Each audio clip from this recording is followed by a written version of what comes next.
नाम डॉक्टर हनीफ है। मैं एज अ फिजियोथेरेपिस्ट काम कर रहा हूँ। आज हम आपको एक ऐसी एक्सरसाइज बताने वाले हैं जो लोग कड़ाके निकालते हैं अपनी गर्दन के, ठीक है, वो बहुत बड़ी गलती कर रहे हैं। क्या करते हैं, या आप खुद कड़ाके निकाल रहे हैं या आप फिजियोथेरेपिस्ट से अपनी गर्दन के कड़ाके निकलवा रहे हैं या आप किसी कैरोप्रैक्टर, बहुत बड़ी गलती कर रहे हैं। इसकी वजह से आपके मोरू में भी इशू आ सकता है और इसकी वजह से आपके दोनों हाथ पैरालाइज हो सकते हैं।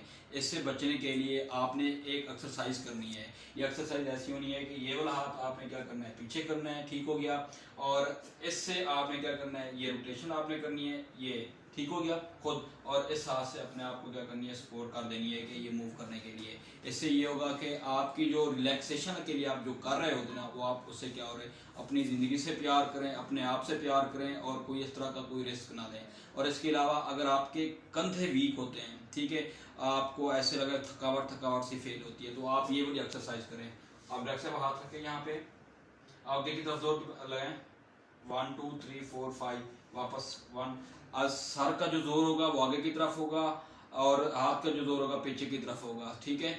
आगे दोबारा करें, 15 से 20 रिपीटेशन सुबह एक टाइम, सुबह और एक टाइम आपने क्या करना है, शाम को करवानी है। पीछे करें, अपना दूसरा पीछे रखें, पीछे की तरफ दबाएं, 1 2 3 4 5 करें, वापस फिर करें, 10 सेकंड तक आपने गिनना है। अब ये वाला हाथ इधर रखें, हाँ जी, दबाएं, 1 2 3, हाँ 1 2 3 4 5, वापस फिर करें, वापस। अब दूसरी तरफ करें, वापस फिर करें, वापस फिर करें, वापस। इसके अलावा अपने आप को, अगर आपके मसल्स टाइट लगते हैं तो उसके लिए अपने एक्सरसाइज कैसे करनी है, यहाँ इस तरह करें, आप खुद करें, इस हाथ से करें, अब दूसरे हाथ से इधर करें,